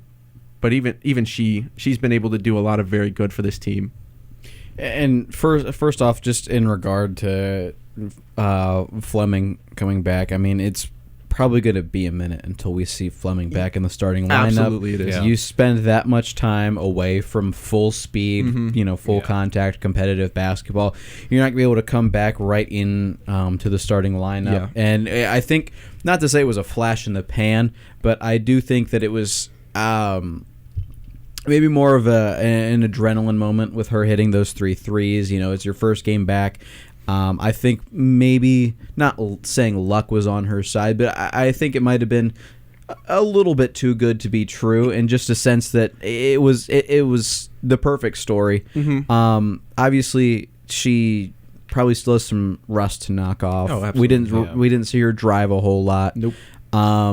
So I think that's going to take some time, and we probably won't see her get into the starting lineup probably until MAC play starts, or once they get deeper into conference play. I'd say about maybe halfway through MAC play, you'd probably see her ramped into starting lineup. They're going to really work her slowly into the lineup. I'd say as long as they're out of conference, it's going to be under 14 minutes, under 15 minutes. Yeah, I mean, she only playing 14 minutes last night. That's probably even more on the higher end of the spectrum than I expected. I found that a little high. I thought the expectation for 10 her minutes. would be 10 minutes. 10 minutes. 10 minutes of the high. I wouldn't have been shocked if she was the 5, 7, 8 range. But and then to tack onto that, I also do want to shout out Paige Kohler. I don't think you mentioned it. She was named by Coach Schmiel the intangibles player of the game. I did not. So that, I think, just even with her not showing up on the stat sheet, she was impacting the games in ways that don't appear on the box score afterwards. And I mean, you look at her shooting, she could have kept shooting all night, but absolutely. she stopped after her 5th shot. And I think that kind of takes a leader, because especially with the kind of season she's been having so far, I would have kind of expected her to take a couple more shots. I mean, you look at her last couple of games. You look at Arkansas, she had 25, 9 against Stetson, and then 19 and 15 back to start the season against St. Bonaventure and Cleveland State. So I think with how she's been playing this season, I would have kind of expected her to take a couple more than 5 shots. But I also do have to kind of commend the fact that she just kind of she stopped shooting after 5, because I think she realized it wasn't her night, and then focused all of her energy onto hustling on the defensive end, hustling on the offensive end, playing good defense, playing up close and stuff like that. Yeah, absolutely. And Coach Schmiel has actually really talked about that. They pass up good shots for great shots, and that's what we're trying to do, get the best shot possible. And that was Coach Schmiel in a post-game press conference. Just talking about this entire team. I mean, they had 20 assists as a team on 31 shot attempts. It's great consistency to have, knowing that, maybe one of your players isn't having a great shooting night, but they're going to move the ball. They're going to know, they can still take the shots, but if there's another pass for an open shot, you're going to have these great shots. And I know I was just commending her for the stuff off the stat sheet, but you look at the box score, 4 assists, that's the second most assists she's had in a game this season. 8 rebounds, that's tied for the most she's had in a game this season back in the Cleveland State game. So she was able to lock in on other ends, and I mean, not that last night I feel like was the first time in quite a while that Erica Porter hadn't maybe been in foul trouble, but she was still able to pick up not the slack that was being left by Porter, because Porter still had a pretty good game with seven boards. Yeah. But when Porter wasn't there, Kohler was. Mm-hmm. Yeah, Porter got into a little bit of foul trouble. Lauren Christie for Xavier was very adept at blocking shots and drawing fouls. She drew 9 fouls down in the paint, a bunch of charges that got the bigs for 4 blocks for Christie. Yeah. She was very good. She was just a beast down in the paint, and drawing 9 fouls, mostly of charges, which were on Porter and Moxie. Kind of how they like to drop their shoulder and move players out of the way. She was very good timing those flops, just getting the charge calls for them. So once they kind of went out, the other players stepped up. Gherkin stepped up. She had 8 rebounds as well in place of Porter when she wasn't there. And she got some time even in a little small ball action where she was playing down in the paint, where she could pop or then go down into the paint. So you had that. When you have someone like Gherkin and someone like Velasco who are willing to do, the dirty work, getting the rebounds, kind of picking up the hustle on defense, that okay, somebody kind of is having a rough game, we'll pick it up. That's just how the team works, and that can really that'll move on to MAC play, and that'll really show in MAC play when you're playing, when you have to get down and dirty for these games. You're gonna have the games that kind of slow down because these teams know you, they know how you want to play. You're going to have to start picking it up on the defensive end and making defense transition into offense. And now I would say that BG doesn't really have not the element of, well, I guess, it would have been the element of surprise last year with Coach Schmiel being in his first year. It was the first time that these teams were getting a look at the offense and the system that he likes to run. Now you don't have that advantage of these teams never having seen the Schmiel offense and the Schmiel defense. So now you really have to make sure that you're, locking in down on the floor for those moments that aren't gonna, that for the most part go unnoticed. So now, Foster, I'll ask you. So putting together a nice little run here. You're on a 3-game heater. So how do you continue? You've got Marquette in 10 days, and then you're on the road at Duquesne, and then you're into MAC play. How do you keep the ball rolling? How do you keep the snowball? Well, keep it snowballing? Yeah. I think the very first thing, it's going to start on the defensive end for this team. Donahue coming off the bench and playing the defense that she does is going to be huge. And that's going to help the entire team. When she comes off, she kind of sets the tempo, getting those harassing up in the top to stop all the other players. That's going to be part one. And then the second one is rebounding. They've had some problems with fouls from Porter to take her out of the game. But when she's healthy, when she's not just healthy, when she's on the court, she is commanding down in the paint. It's going to be her staying out of foul trouble and making the defense collapse onto her so she can rebound and other players can get open. Once you do that, everything else will kind of fall into place, especially when you're on these road games when everyone has to pay attention to Porter in the paint. And I also do want to add on to that, and this was a conversation that Tyler and I had back at the beginning of the season during you were board hopping for the Wittenberg exhibition game. And I stopped in and we had a little conversation. John A. Donahue has been the kind of pest. See, now Tyler remembers. I was on the call. You were there. You were there as well. Donahue had 5 steals in that game. It was amazing to watch. Last year's team, not to say that they were disappointing or bad by any means, but last year's team, it felt like they were missing something. And I think that was that pest on defense where under Robin Freilich, you had Nyla Hampton, who was that player who was going to get up close and in your grill on the defensive end.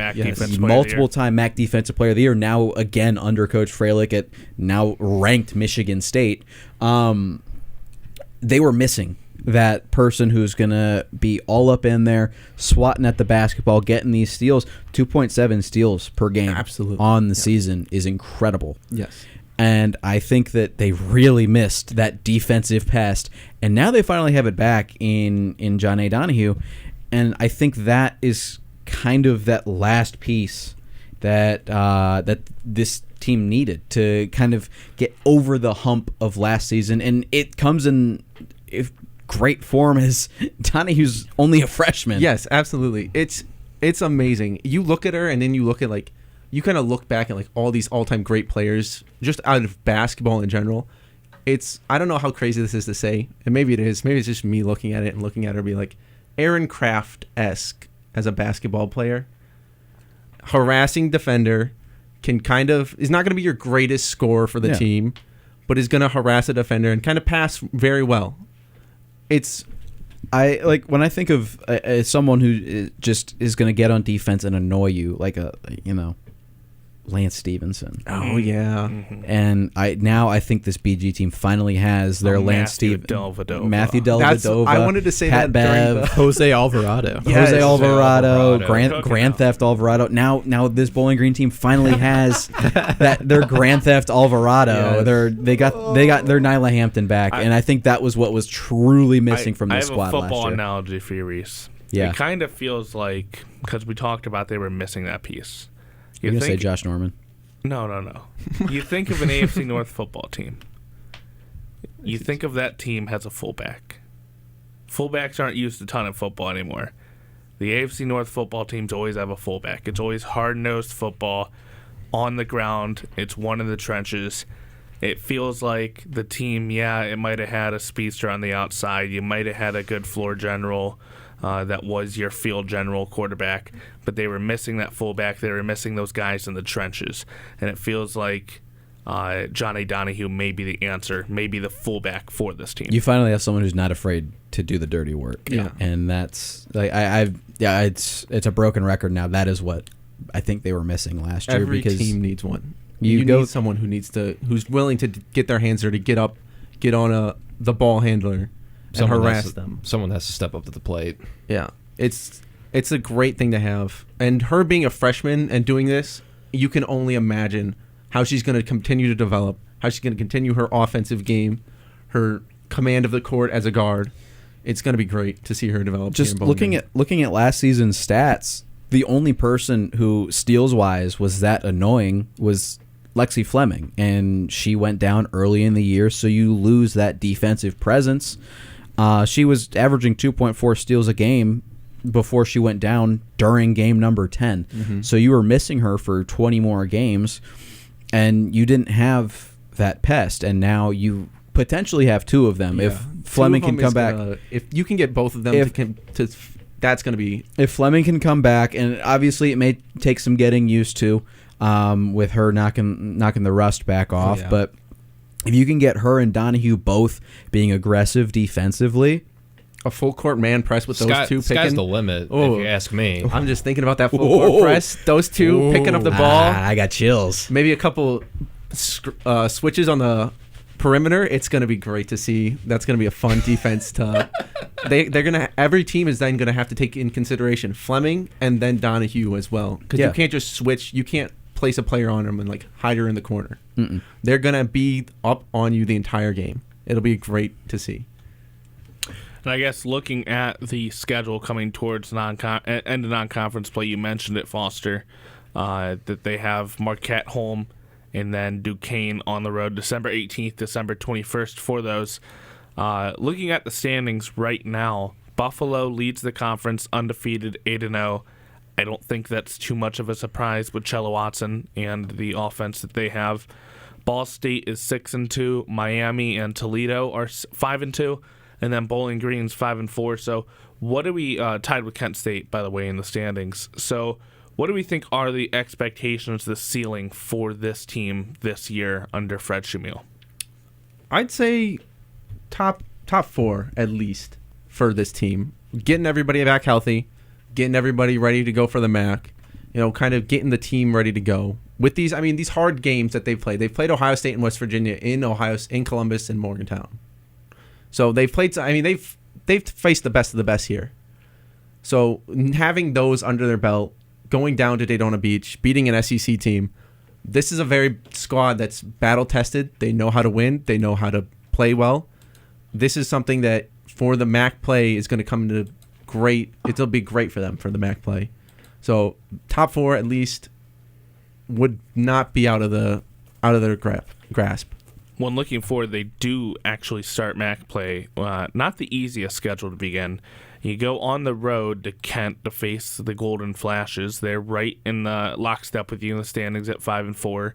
You get an easy one against Eastern Michigan. They're just 1-5. They're last in the conference right now. Not a good team this year.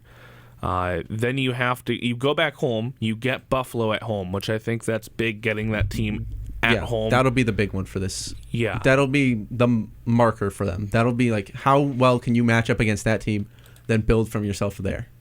And it doesn't really let up too much after, because then you get Miami of Ohio immediately after. You have to go down to Oxford for that one, and they're 5-2. Yeah. So I think the next two games are going to be, let me know if you view it any differently, but pretty crucial for this team in that, you may have faced some other better teams so far in non-conference play, but these are your final two to figure out what any sort of problems that you guys still have. That these are the two games that you fix them, and you move forward toward the games that actually truly matter on the record. Yeah, these are your last two tune-up games. I don't know if you even want to call them tune-up games, because these are two, Marquette and Duquesne are still two good basketball teams. Yeah.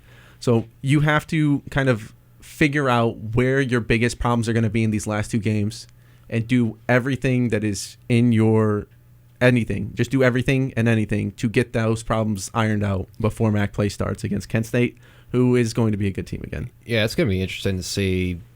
It's going to be a good measuring stick to see where this team is at, but, very anticipated to see how it goes moving forward. All right, so with that, Tyler, I'm going to stop you real quick. We're having really good discourse on women's basketball. I do just want to circle back for one more second, back to football.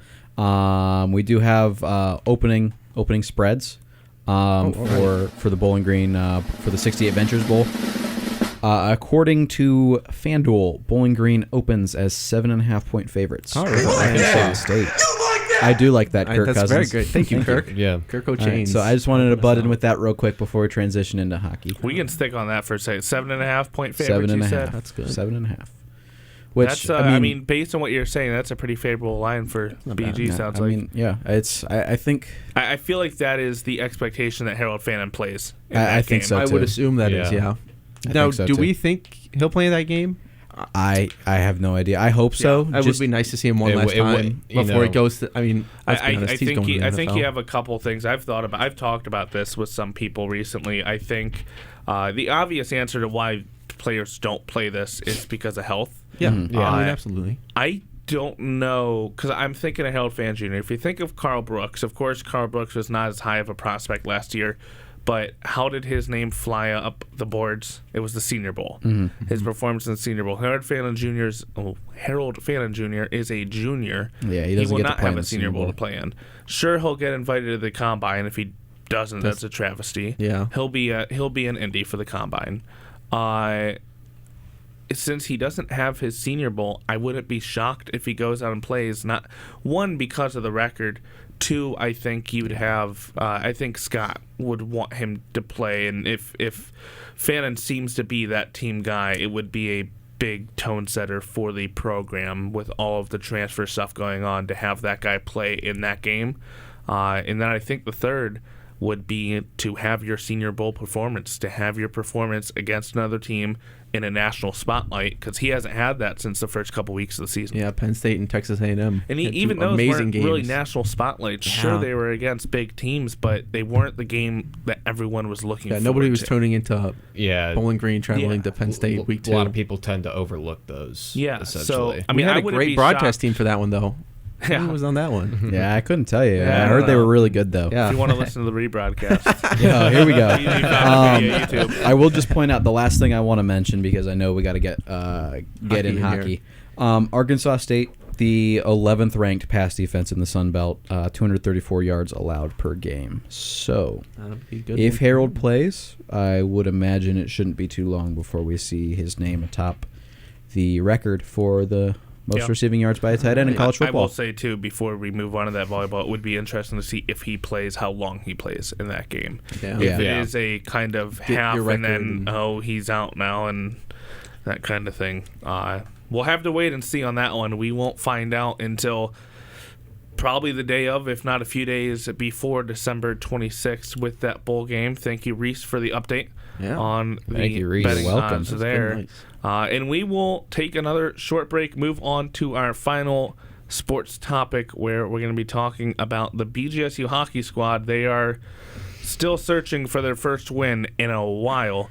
We'll talk about that and more when we come back. You're listening to the Zig Zone on WBGU 88.1 FM.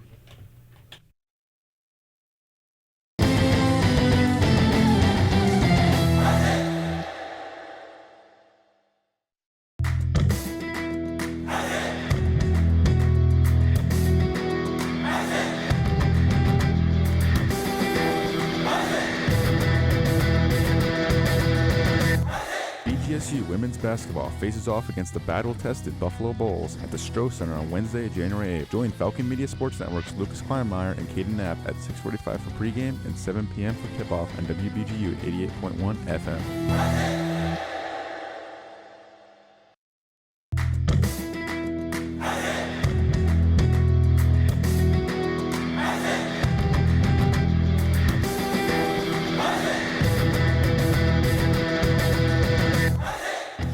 Women's basketball and the Marquette Golden Eagles face off in the Stroh Center on Wednesday, December 18th. Join Falcon Media Sports Network's Caden Knapp and Foster Roesti starting at 6:45 for pregame and 7 p.m. for tip-off on WBGU 88.1 FM.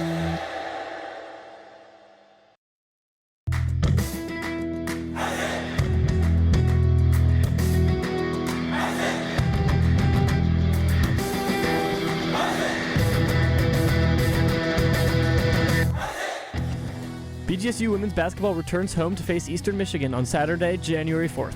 Falcon Media Sports Network's Caden Knapp and Andrew Smith will have the call starting at 6:45 for pregame and 7 p.m. for tip-off on WBGU 88.1 FM.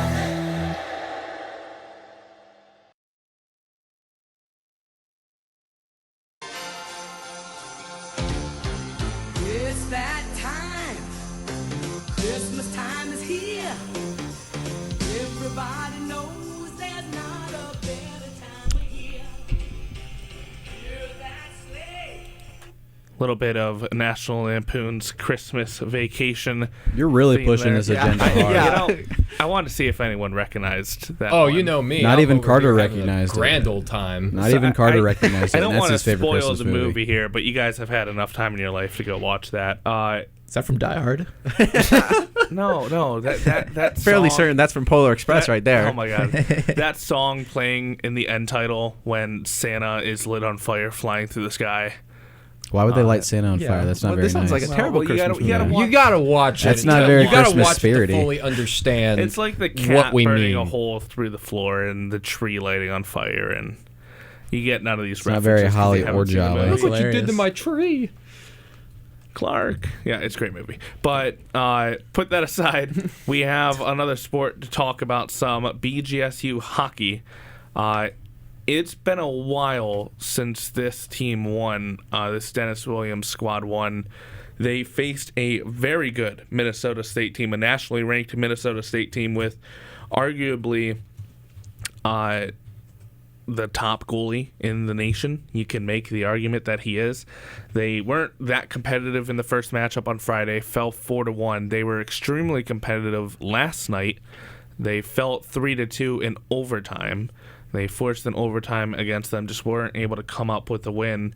So they have not had takeout shootout wins, because the way that, college hockey works, you get a point for the shootout win, but you don't get the points for winning in regulation.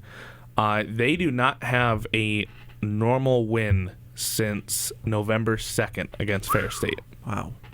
Yeah. Been a full month. Over a full month, I should It's say. been quite the drought for this team. You've had a 2-2 draw with a shootout win over St. Thomas. Then you fell to them 3-6. Shut out 3-0 against Michigan Tech at home. You drew Michigan Tech 2-2, but won in the shootout. And then now you've got the Minnesota State losses. So quite the little drought for this hockey team. I think little would be a big understatement there. It's certainly been tough sledding, tough skating. But at least, I mean, there shouldn't be any moral victories, I don't think, because you obviously aren't winning.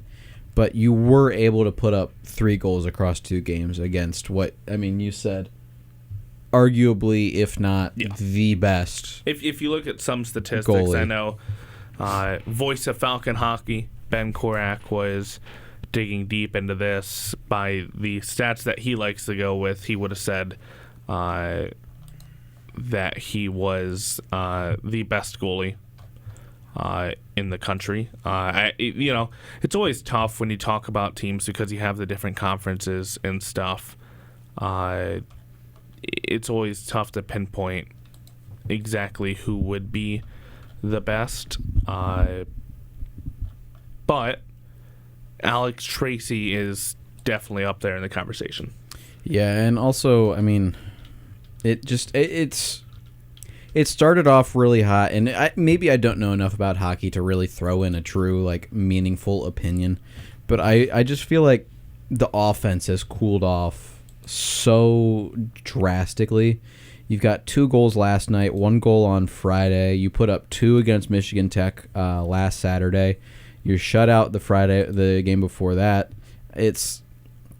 You've kind of seen a fall off from the team. Like in their last regulation win, they put up 5 on Ferris State, and then 2 before that.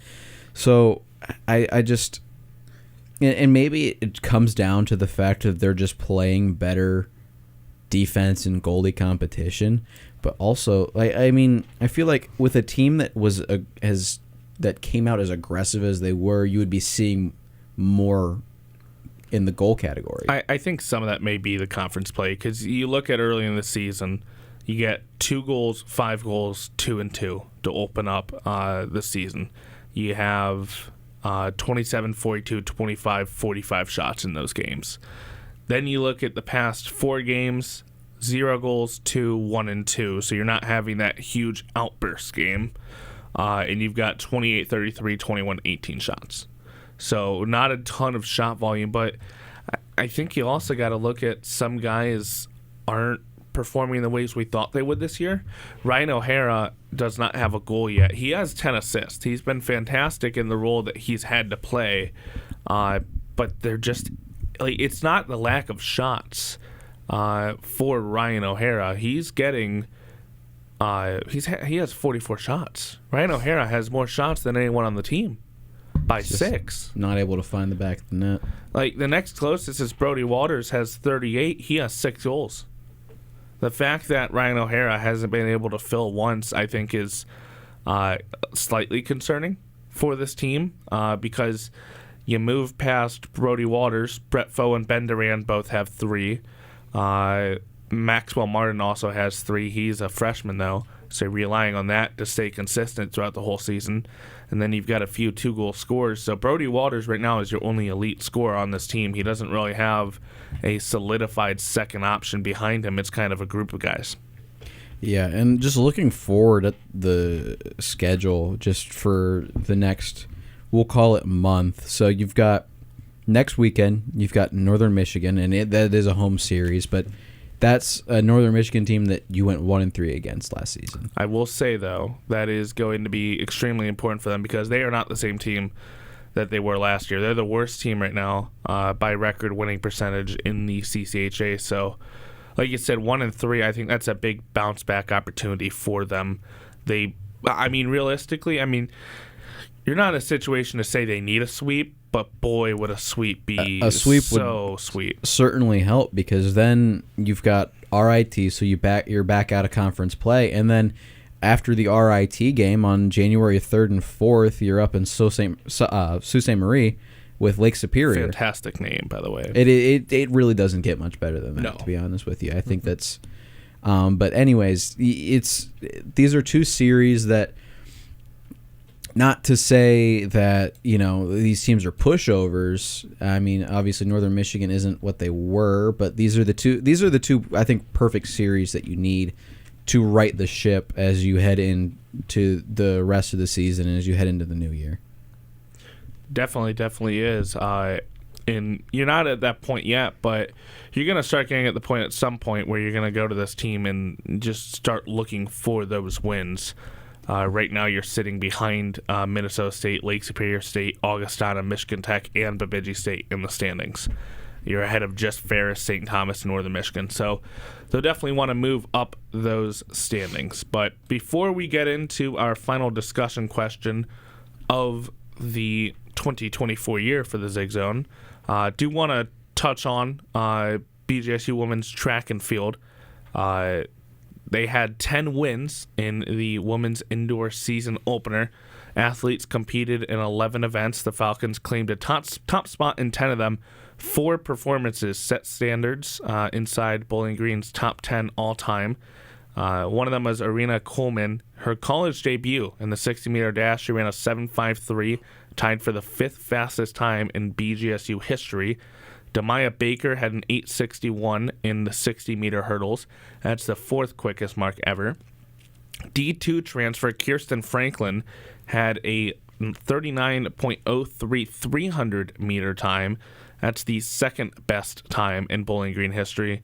And Ashley Kisior paced the field in the 600-meter run, had a personal best of 1 minute 38 seconds, 38.51 seconds, 7th all-time in BGSU's record book for that event. So very good outing when you look at it all for the BGSU women's track and field team. But we will take one more quick break here, and when we come back, we're going to answer in another round-robin hot take discussion bold predictions for BGSU athletics for next semester. Ooh. Think of your bold predictions. That's not a bad one. For the BGSU athletics, any sport. I think we have 18 of them, across any of them next semester. So we'll go a little past when school gets out because the baseball and softball seasons will still be going. But any of those spring sports, bold predictions for them. We'll get to that when we come back. You're listening to the Zig Zone on WBGU 88.1 FM.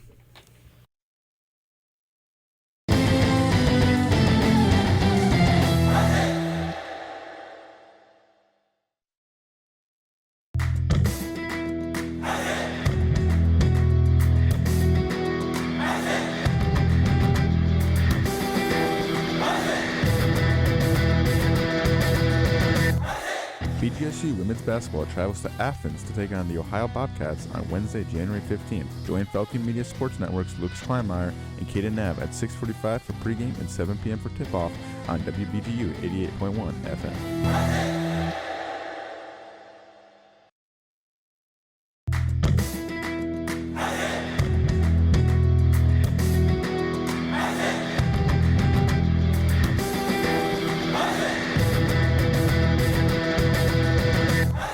BGSU women's basketball heads to Oxford for a battle against the Miami, Ohio Redhawks on Saturday, January 11th. Join Falcon Media Sports Network's Lucas Kleinmeyer and Kaden Knapp at 12:45 for pregame and 1 p.m. for tip-off on WBGU 88.1 FM.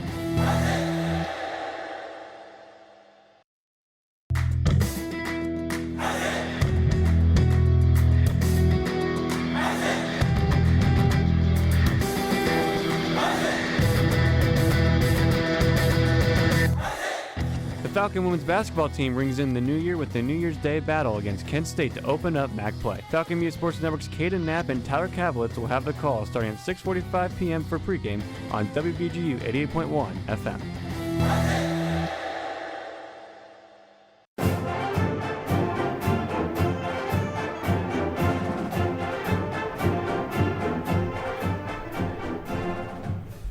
Once again, the BGSU Marching Band bringing us back out of break.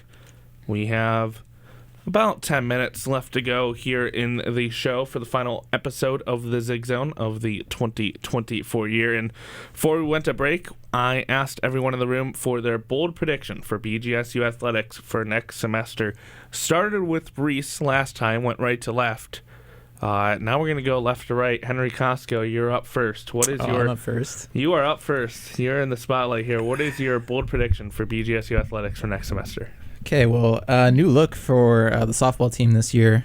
New head coach Michelle Gardner. I'm gonna go. I don't know how bold is too bold with this because just a reminder, 6-38 overall last year. I'll say if you think 15 wins or over. I don't think that's too bold. Michelle Gardner has a lot of success in the past. I think she could turn it 15 and turn it around 25 quickly. is what you're saying. I don't think that's too crazy to say. 10, I think 10 wins so. under 500. I think don't that's think that's I think that's super fair. crazy. That's, I you know think, you know really what good. you know what. Let's ramp it up. Oh, I'll go here we over. go. I'll go over 18.5. Wow. Wow. Right. Okay. You're going near 500 with that. You're getting close to over. it. I'm gonna mark these down. We gotta come back to We these. play bold So, here at the Zig Zone. Yeah. over 18.5 wins for softball. You know, I'm kind of regretting that, honestly. I got maybe a little you did too go bold, I will hopeful. say that. Can you guarantee it?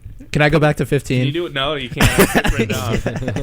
you can do it, Charles Barkley. Guaranteed. But you cannot go back. Carter, you got one for us? Yeah, I do actually. It's regarding baseball. I think you're going to see you look at last year's team, how far they went to the MAC tournament. I think you're going to see a little bit better for that team led by Coach Kyle Hollock. I mean, going to be interesting to see how they do, but I think you're going to see a brand new revamped team, and I think they're going to go a little bit farther than they did last year. So how far are we going with farther? You think they are we saying they make the MAC tournament championship? We're going to continue the boldness. I think they're going to make the MAC championship. Are they going to win it? I'm going to hold back You're already on all that. the way there. I'm You going might to as hold back well. on Come that on. one. Yeah, come on. You're already all the way But there. So BGSU baseball makes the MAC tournament championship. Kyle Halleck, another great season in Bowling Green is what you're predicting? Yes, sir. All right. Foster, you're next up. Yeah, I'm going to stick with women's basketball. Regular season champs. Woo. Taking Woo. everyone. Over Chella, Washington, and Buffalo. Absolutely. I think getting Fleming back and having her for MAC play, I think having Donahue, I think having those two guards, the defensive guards, I think it's going to give so much problems for everybody in the league. So we got to have a record prediction here. How many gosh. games do they lose in conference? Do they play? lose? I think they lose to win the championship. How many games are we losing in conference play? I was gonna say maybe 2. I think we're gonna lose 2 games. I think we might drop that first one to Buffalo. Okay. Early in the season, we still don't have Fleming back, and maybe Kent State. I think those two, since we don't have Fleming back, those two are going to be the toughest matchups for us. I think once we get everybody healthy and back and ready to go, I think we take and have the MAC this season for ourselves. I don't know how bold mine's could be now. I like after it. hearing a lot of I like these. it. I like that, Foster. I do. I really do. All right, Rhys. You when I asked you if yours was bold enough for me to have you end on this panel, you went, "Oh, it's bold enough." I love the devious look How on his bold is face. it after following I'm me? kind of scared but excited at the same time to hear this one. So I told you wouldn't like mine. Yeah, and that's the and part that scared me. So that really narrows it down to 2 sports Yeah. because you cover 2 teams mainly, and that's men's basketball You're and scaring baseball. me here. I'm gonna go on the opposite end of the spectrum from Carter. I think BGSU baseball falls off like crazy. You look at how much they have lost, especially on the offensive end. You lose Tyler Ross, who batted .331 for you. Yep. He had 37 RBIs. Yep. He had 7 long balls. OPS just under 1,000, coming in at 995. Played in 44 games, started 43 of them. You lose Jack Krause, who has been the mainstay of the outfield for 5 years. Started 50 of 51 possible games. Batted .317. OPS over 1,000. 11 long balls, 51 ribbies. And then also it was pretty stellar. If you get No my pun pun, that was actually unintentional. He was. I don't know about that one. It was unintentional. The timing. Okay, all right. Anyways, he was pretty darn good in the outfield. And then the big one that you lose is Nathan Archer, That's the who obvious one. played and started every game in center field last year, and has played and started just about every game in center field since he's gotten here, or since he had gotten here. Batted .300, OPS just under 1,000. MAC Player of the Year. MAC Player of the Year, 18 long balls, 64 RBIs. You can't really put a price tag on the kind of player that is, and you lose him. And then Leighton Banjoff is gone as well. Mm-hmm. DJ Newman was hurt for the last part of Landon last year. Roke's also gone. Landon Roke's gone. I want want to say Rigo Ramos is gone. Yeah, Rigo Ramos is gone. David Silva's gone. So you lose a lot, as well as you also lose a pretty key piece out of the bullpen in Isaiah Seidel, and that was the long form relief. Isaiah Seidel that was someone that you mentioned. I think we had this conversation earlier this week, actually, in the Convergence Lab, and that was the number one name that you mentioned. So you lose a lot, and then you also don't 100% know what you're getting back of DJ Newman, because he did have that injury. So you don't know how much of DJ Newman the batter is going to come back. You don't know how much of DJ Newman the pitcher is going to come back. And also, I feel like last year was kind of just the perfect storm. I don't know exactly how to describe that, other than I just felt like everything kind of fell into place at the perfect time. And to be honest with you, Tyler, you asked us for hot takes, so I'm trying to deliver the hot take. I hope I eat crow on this. Yeah. I do want to be wrong here. I do, because I would love to be right. I had so much fun last year. Definition though. What is the definition of falls off like crazy? Are we going a win mark here? Are we going misses the tournament? So I think they're obviously going to miss the tournament. Okay. I think. Okay. So they're not one of the top 6 teams. Not one of the top 6 teams. I think going off of last year, where they won 33 games, I would not be surprised to see them flip that. They went 33-20. I wouldn't be shocked to see them go 20-33. So 20-33 is the because prediction. let's take a look at this schedule. You start the season in Murfreesboro with Middle Tennessee. And then you've got Cincinnati, USC Upstate, Presbyterian, USC Upstate, Butler, Southern Illinois, Dayton. And then you get into MAC play. You have Ohio, who gave you your first loss last year. Your first conference loss last year, I guess I should say. Purdue, Fort Wayne, who always puts up a fight.